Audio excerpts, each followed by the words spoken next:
بسم اللہ الرحمن الرحیم۔ Welcome to my channel. یہ کہانی ہے موت کا کوئی علاج نہیں۔ یہ ایک بالکل سچی کہانی ہے۔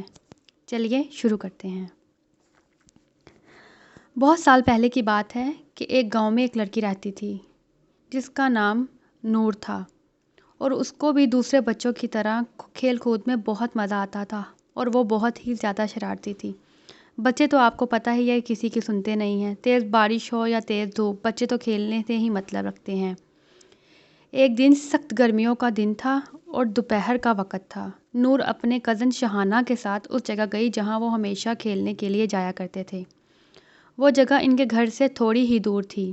وہاں پر ایک درخت تھا جہاں پہ بچوں نے اپنے کھیلنے کے لیے ایک جھولا لٹکا رکھا تھا۔ ویسے تو اس درخت کے پاس ہمیشہ ہی لڑکیاں موجود ہوتی تھیں، لیکن گرمی کی وجہ سے اور تیز دھوپ کی وجہ سے اس وقت وہاں پہ کوئی بھی موجود نہیں تھا۔ آج جیسے ہی نور اور اس کے کزن آئے تو انہوں نے دیکھا کہ وہاں پہ کوئی بھی نہیں ہے، تو انہوں نے کہا چلے یہ تو بہت اچھی بات ہے، آج ہم اکیلے ہی مزہ کریں گے۔ اور نور جلدی سے جا کر ایک جھولے پر بیٹھ گئی، اور شہانہ کو اس بات پر بہت ہی غصہ آیا۔ شہانہ نے نور سے کہا کہ ہمیشہ تم ہی پہلے بیٹھتی ہو، آج پہلے میں بیٹھوں گی پھر تم بیٹھو گی، پہلے تم مجھ کو جھولا جھلاؤ پھر میں تمہیں جھلاؤں گی۔ نور نے کہا نہیں، میں تمہیں بیٹھنے نہیں دوں گی، پہلے تم مجھے جھولے دو پھر میں تمہیں دوں گی۔ شہانہ کو اس بات پہ بہت غصہ آیا اور وہ غصے میں وہاں سے چلی گئی۔ نور کو تو یہ احساس ہی نہیں ہوا کہ نور اب وہاں پہ اکیلے رہ چکی ہے، اس کے ارد گرد اب کوئی نہیں رہا، شہانہ بھی جا چکی تھی۔ تھوڑی دیر بعد اچانک نور کو محسوس ہوا کہ جیسے اسے کوئی جھولے دے رہا ہے۔ آہستہ آہستہ وہ تیز ہوتی جا رہی تھی، اور ہوا میں اس کا جو جھولا تھا وہ ہوا میں جا رہا تھا۔ اب وہ خود بھی ڈر گئی تھی کہ یہ کیسے ہو سکتا ہے، اس کے پاس تو کوئی بھی نہیں ہے تو اس کو جھولے کون دے رہا ہے۔ نور وہاں پر چلانے لگی، چیخنے لگی، لیکن وہاں پہ تو کوئی موجود ہی نہیں تھا جو اس کی مدد کے لیے آتا۔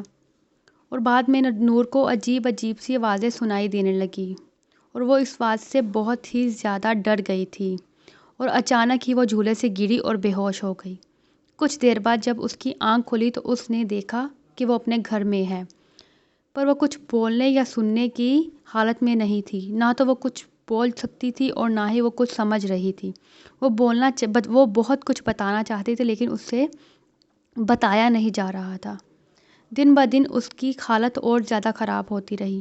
اس کے ماں باپ نے ہر ڈاکٹر، حکیم، ہر جگہ پر اس کو لے جا کر علاج کروانے کی کوشش کی، لیکن کہیں سے بھی وہ صحت یاب نہ ہو سکی۔ اور ایک دن نور کے بابا کسی بزرگ کو لے کر آئے، اور اس بزرگ نے اس کو بتایا کہ نور اب زیادہ دن زندہ نہیں رہ سکتی، کیونکہ وہ پوری طرح غیب کے قبضے میں آ گئی ہے۔ پھر بھی اس بزرگ نے اپنی طرف سے پوری کوشش کر لی کہ وہ نور کو بچا لے، پر کچھ دن بعد ہی پتہ چلا کہ نور اب اس دنیا میں نہیں رہی۔ سننے میں کچھ یوں آیا ہے کہ مرنے سے کچھ دیر پہلے نور بالکل صحیح ہو گئی تھی، اور اس نے اپنی ماں کو سب کچھ بتایا جو کچھ بھی اس کے ساتھ ہوا تھا۔ اور آخری بات جو اس نے بتائی وہ یہ تھی کہ کوئی اس کے کان میں روز کہتا تھا اور بار بار کہتا تھا کہ موت کا کوئی علاج نہیں۔ امید ہے سب کو کہانی